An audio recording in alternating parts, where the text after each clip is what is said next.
Merhabalar, Akıllı Piksel YouTube kanalında eğitimlerimize kaldığımız yerden devam ediyoruz. Sıradaki videomuzda bir web sitesine yapım aşamasında sayfası nasıl yapılır size bunu göstereceğim. Anlatıma geçmeden önce kısa bir bilgi paylaşmak istiyorum.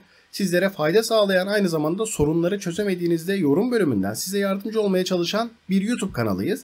Video içerik üretirken biraz destek ve motivasyona ihtiyacımız oluyor. Sizlerden ricamız kanala abone olarak ve videolarımızı beğenerek bize küçük bir destek sağlamanızdır. Şimdiden destek olan herkese teşekkür ederim. Arkadaşlar, burada verdiğim bilgileri dikkatli dinleyin. Bir yapım aşamasında sayfasına neden ihtiyaç var? Kısaca bahsedeceğim.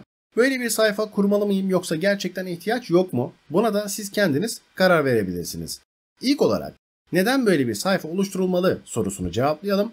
Yapım aşamasında sayfası ziyaretçilerin boş veya hatalı bir siteyle karşılaşmasını önler. Sitenin aktif olarak geliştirildiğini gösterir ve site sahibinin işi ciddiye aldığını yansıtır. Peki bu tarz sayfalar ziyaretçiye ne mesaj verir? Der ki, sayfamızı ya da sitemizi yeniliyoruz, daha iyi hale getiriyoruz, gitmedik buradayız, yakında daha iyisiyle döneceğiz ifadelerini, izlenimleri ziyaretçilere yansıtır. Buraya ekleyeceğiniz bir geri sayım sayacı ile ziyaretçinin geri dönüşünü teşvik edebilirsiniz ya da bir süre sonra aktif olacağınızı gerçekçi olarak yansıtan bir algıyı oluşturabilirsiniz. Peki SEO açısından neden önemlidir?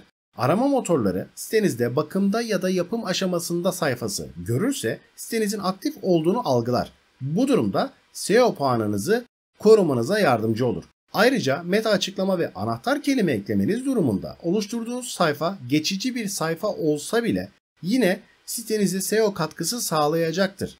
Yıllardır edindiğim tecrübeler ile yapım aşamasında sayfasının önemini ben biliyorum ve mutlaka kurarım. Bu videoda da sizlere kısaca bu konudan bahsederek önemini vurgulamak istedim. Şimdi basit şekilde sadece bir eklentiyle bu işlemi nasıl yapıyoruz görelim. İlk olarak web sayfamızı açalım. Kullanıcı adı ve şifrenizi girerek web sayfanızın admin paneli yani yönetici panelini açıyorsunuz. Burada eklentiler bölümüne girip yeni eklenti ekle seçeneğine basalım. Eklenti arat bölümüne ilerleyelim ve oraya CMP yazıp aratalım. Karşımıza bu kavramın geçtiği birçok sonuç getirdi. Bizim yükleyeceğimiz eklenti sol tarafta yer alan bu eklenti arkadaşlar. Detaylı olarak ismini de inceleyebilirsiniz. CMP Coming Soon yazıyor. Sonrasında bir ampersand işareti koymuş ve maintenance şeklinde devam ediyor. Logosunda da bir roket resmi var. Altında CMP yazıyor. Bu eklentiyi sitemize kuracağız arkadaşlar. Bu noktada küçük bir bilgi eklemek isterim. Biz bir eğitim kanalıyız. Yayınladığımız eğitim içeriklerinde sizlere faydası olacağını düşündüğümüz her türlü program, eklenti vesaire hepsine videolarımızda yer veririz. Bu nedenle özellikle bu eklentiyi yükleyin diye bir şey söylemiyorum. Dilediğiniz eklentiyi de kurabilirsiniz. Yani anlayacağınız üzere videomuzda reklam ve sponsorluk yoktur. Evet, kaldığımız yerden devam edelim. Şimdi kur seçeneğine basarak eklentiyi kuruyoruz. Eklenti kurulduktan sonra etkinleştirmemiz gerekiyor. Gerek buradan yaptığınız gibi gerekse sol bölümde kurulu eklentiler seçeneğine bastığınızda bu ekranda kurulu eklentilerinizi görebilirsiniz ve hemen alt kısmında etkinleştir seçeneğine basarak eklentiyi aktif hale getirebilirsiniz. Bakın hemen üst tarafta kurduğumuz eklentiyi açmak için hızlı bir yol da var. Buradaki off tuşunu on olarak ayarlarsanız eklenti vazifesini yapacaktır. Biz sayfa ayarlarımızı yapılandıracağımız için sol tarafta CMP Settings üzerine gelip tıklıyoruz. Bu ekranda ilk olarak Content sekmesine geçelim arkadaşlar. Bu kısımları siz çözersiniz, kendinize göre özelleştirirsiniz. Ancak ben yine ufak bir bilgi aktarımı yapayım size. Logo Setup alanında isterseniz sitenizin logosunu yükleyebilir ya da metin logosu kullanabilirsiniz. Logo Link URL ise gerek sizin logonuza gerek metin logosuna tıklandığında hangi siteye gidecekse onun URL'sini koyuyorsunuz. Heading kısmında ise logonuzun hemen altında yer alacak bölümü dizayn ediyorsunuz. Ben buraya çok yakında yayında yazacağım. Dilerseniz sizler daha farklı şeyler de yazabilirsiniz. Bakımdayız ya da sistemsel çalışma yapıyoruz gibi. Bir altta yer alan mesaj kısmındayız. Burayı yine ben farklı olarak kullanıyorum. Siz kendinize ve sitenize göre kişiselleştirebilirsiniz. Ben buraya bu web sayfası Hardware tarafından özenle hazırlanmaktadır dedim. Altında da iletişim için e-posta adresimin yer almasını istiyorum.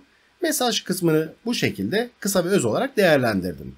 Bu arada şu konuya da açıklık getireyim arkadaşlar, hem çeşitli YouTube kanallarında hem de web sayfalarında içerik üretiyoruz. Dijital dünyada çok yönlü faaliyetimiz olduğu için karışıklık olmaması açısından HardPR markasını var ettim. HardPR ismi sadece web sitesi ile ilgili faaliyetlerimde kullandığım bir addır. Yani izlediğiniz videolarla ilgili bir şeyler soracak olduğunuzda lütfen bana videonun altındaki yorum bölümünden ulaşın. Evet arkadaşlar, eklentide genel hatlarıyla aslında sizi ilgilendiren kısım da burası. Bunun dışında olan her bölüm tasarımla ve ince işçilikle alakalı alanlardır.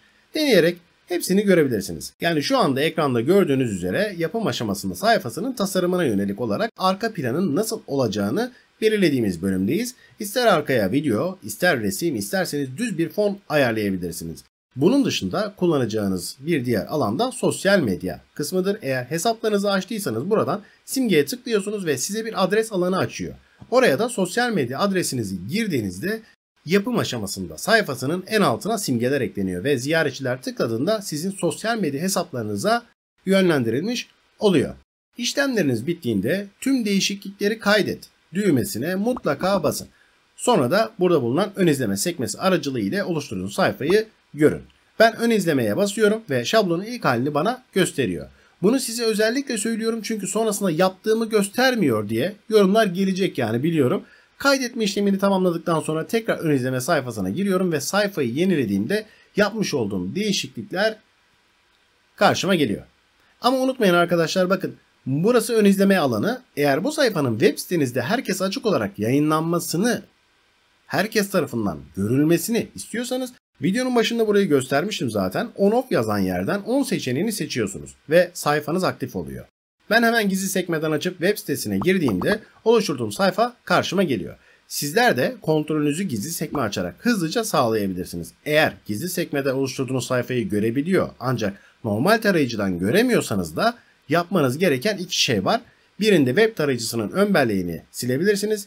Diğerinde ise web sitenizdeki ön bellekleme eklentinizin ayarlarından web sitenize ait tüm ön belleği temizleyebilirsiniz. Değerli arkadaşlar, kanalıma abone olarak ve videoyu beğenerek bana destek olabilirsiniz. İzlediğiniz için teşekkür ederim. Anlamadığınız veya yapamadığınız bir nokta olursa yorum bölümünden destek isteyebilirsiniz. Elimden geldiğince yardımcı olmak isterim. Bir sonraki videoda görüşmek dileğiyle. Hoşça kalın.